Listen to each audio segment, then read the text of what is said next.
Baik, di video kali ini saya akan memaparkan materi mengenai perhitungan ukuran variasi dan dispersi lanjutan. Sebelum itu, perkenalkan nama saya Luisna Deru dengan NIM 10202401. Lanjut saja ke materinya. Nah, jangkauan atau berkelompok.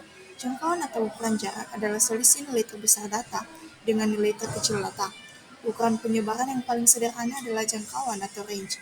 Apabila sekumpulan data sudah terurut dari yang terkecil sampai yang terbesar, maka range dari data adalah selisih data terbesar atau Xmax dengan data yang terkecil atau Xmin. Nah, jangkauan dibagi menjadi dua yakni, yaitu jangkauan data tunggal dan jangkauan data berkelompok. Nah, untuk data berkelompok, jangkauan dapat ditentukan dengan dua cara, yaitu menggunakan titik atau nilai tengah dan menggunakan titik kelas. Nah, yang pertama jangkauan adalah selisih titik tengah kelas tertinggi dengan titik tengah kelas terendah. Kedua, jangkauan adalah selisih tepi atas kelas tertinggi dengan tepi bawah kelas terendah. Nah, di sini ada langkah-langkah menentukan jangkauan data berkelompok. Yang pertama, kita buat dulu data tunggalnya. Kedua, kita buat tabel distribusinya. Dan terakhir, kita hitung jangkauan dari data berkelompok tersebut. Lalu nanti hasilnya akan kita dapatkan. Nah, simpangan rata-rata atau berkelompok. Deviasi rata-rata adalah nilai rata-rata hitung dari harga simpangan-simpangannya. Nah, untuk sekumpulan data yang mempunyai rata-rata dan nilai mutlak simpangan tiap data dijumlahkan kemudian dibagi dengan banyaknya data, maka diperoleh rata-rata simpangan yang dirumuskan sebagai berikut. Nah, bisa kita lihat sendiri keterangannya yaitu XI sama yaitu nilai data ke I, X bar itu rata-rata data, XI dikurang X bar itu nilai mutlak seluruh antara data dan rata-rata, sigma F yaitu jumlah seluruh frekuensi, dan F frekuensi masing-masing kelas, dan SRR yaitu simpangan rata-ratanya. Nah, di sini sudah tertera rumusnya ya kawan-kawan, yaitu SRR sigma F sama dengan sigma F dalam kurung XI dikurang X bar per N. Nah, varians atau berkelompok. Pengukuran yang sama yaitu akar kuadrat dari varians disebut juga simpangan baku. Simpangan baku memiliki dimensi dan data yang sama. Oleh karena itu, bisa dibandingkan dengan deviasi dari rata-rata.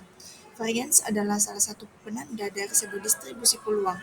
Dalam konteks tersebut, ia menjadi bagian dari pendekatan sistematis sebagai pembeda antara distribusi probabilitas. Walaupun pendekatan lain telah dikembangkan, pendekatan yang berbasis momen lebih mudah secara matematis. Varians adalah salah satu parameter yang menjelaskan distribusi peluang sebenarnya dari suatu populasi yang diobservasi atau distribusi peluang teoritis dari sebuah populasi yang tidak secara penuh diobservasi atau sampel. Simpangan baku atau berkelompok. Nah, untuk sampel, simpangan bakunya, simpangan baku sampel disimbolkan dengan S. Untuk menentukan nilai simpangan baku, rumusnya itu ada di gambar kawan-kawan bisa kita lihat sendiri. Itu, nah, dari hasil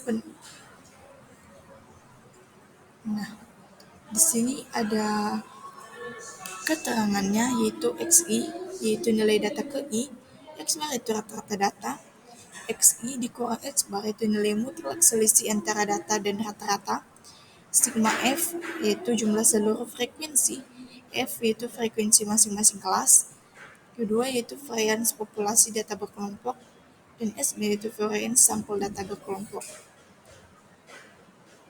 Nah, kita masuk ke kasus yang pertama, yaitu sebuah organisasi MIK melakukan kampanye digital melalui berbagai platform media sosial, misalnya Twitter, Instagram, dan Facebook.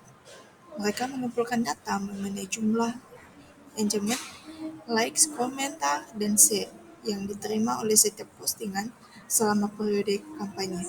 Nah, untuk memahami efektivitas dan konsistensi pesan mereka di berbagai platform dan jenis konten, mereka perlu menganalisis variasi dalam tingkat engagement. Pembahasannya itu pertama, standar deviasi dan varians. Nilai standar deviasi dan varians yang tinggi menunjukkan bahwa tingkat engagement sangat bervariasi antar postingan. Ini bisa mengindikasikan bahwa beberapa jenis konten atau platform sangat efektif, sementara yang lain kurang berhasil. Nah, sebaliknya, nilai rendah menunjukkan konsistensi dalam engagement. Yang kedua, rentang interquartile, yaitu dapat membantu mengidentifikasi sebaran atau engagement pada sebagian besar postingan, yaitu 50% data tengah, yaitu mengurangi dampak outlier, yaitu postingan dengan engagement yang sangat tinggi atau rendah. Dan rentang interquartile yang lebar menunjukkan variasi yang signifikan di antara postingannya yang tipikal. Dan yang terakhir, implikasi MIC. Dengan memahami dispersi engagement, tim MIC dapat mengidentifikasi jenis konten, waktu posting atau platform mana yang menghasilkan interaksi paling konsisten dan efektif. Nah, informasi ini penting untuk mengoptimalkan strategi kampanye di masa depan, mengalokasikan sumber daya dengan lebih baik dan memahami preferensi audiens di berbagai saluran. Kita masuk ke kasus yang kedua, yaitu di mana sebuah perusahaan MIC menyediakan layanan pelanggan melalui berbagai saluran digital seperti email, chatbots, dan media sosial. Mereka mengumpulkan data mengenai waktu yang dibutuhkan untuk merespons pertanyaan atau keluhan pelanggan melalui setiap saluran. Perusahaan ingin memastikan kualitas layanan yang konsisten di semua platform. Nah, pembahasannya yang pertama tentang waktu respon yang lebar atau perbedaan besar antara waktu respon yang tercepat dan terlambat, menunjukkan adanya inkonsistensi dalam layanan. Ini dapat menyebabkan frustasi pelanggan dan mempengaruhi citra perusahaan. Nah, standar deviasi waktu respon yang tinggi mengindikasikan bahwa ada variasi yang signifikan dalam seberapa cepat pelanggan menerima jawaban. Terlepas dari saluran yang mereka gunakan, standar deviasi yang rendah menunjukkan layanan yang lebih terstandarisasi dan dapat diprediksi. Terakhir, implikasi MIC. Analisis dispersi waktu respon membantu perusahaan MIC mengidentifikasi saluran mana yang memiliki variabilitas tertinggi dalam layanan. Ini dapat mengarah pada investigasi lebih lanjut mengenai penyebabnya. Misalnya beban kerja yang tidak merata, efisiensi proses yang berbeda, atau masalah teknis. Dengan mengurangi variabilitas, perusahaan dapat meningkatkan kepuasan pelanggan dan efisiensi operasional. Nah, kasus ketiga yaitu sebuah organisasi besar, MIC, memperkenalkan sistem manajemen proyek baru. Mereka mengukur tingkat adopsi sistem ini, misalnya presentasi karyawan yang aktif menggunakan sistem di berbagai departemen dan organisasi setelah periode implementasi tertentu.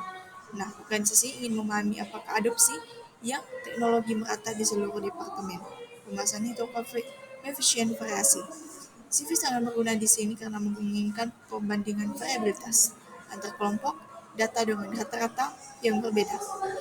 Misalnya, jika satu departemen memiliki tingkat adopsi rata-rata yang tinggi, tapi juga variasi yang tinggi, sementara departemen yang lain memiliki rata-rata yang lebih rendah, tetapi variasi yang lebih rendah, CV akan memberikan gambaran yang jelas mengenai konsistensi adopsi relatif terhadap rata-ratanya. CV dihitung sebagai standar deviasi atau rata-rata kali 100%. CV yang lebih tinggi menunjukkan dispersi relatif yang lebih besar. Nah, terakhir implikasi MIC. Jika CV tingkat adopsi teknologi antar departemen yang tinggi, ini mengindikasikan adanya ketidakmerataan dalam implementasi. Tim MIC perlu menyelidiki alasan di balik perbedaan ini, misalnya kurangnya pelatihan di departemen tersebut, resistensi terhadap perubahan, atau relevansi sistem yang berbeda untuk fungsi departemen yang berbeda.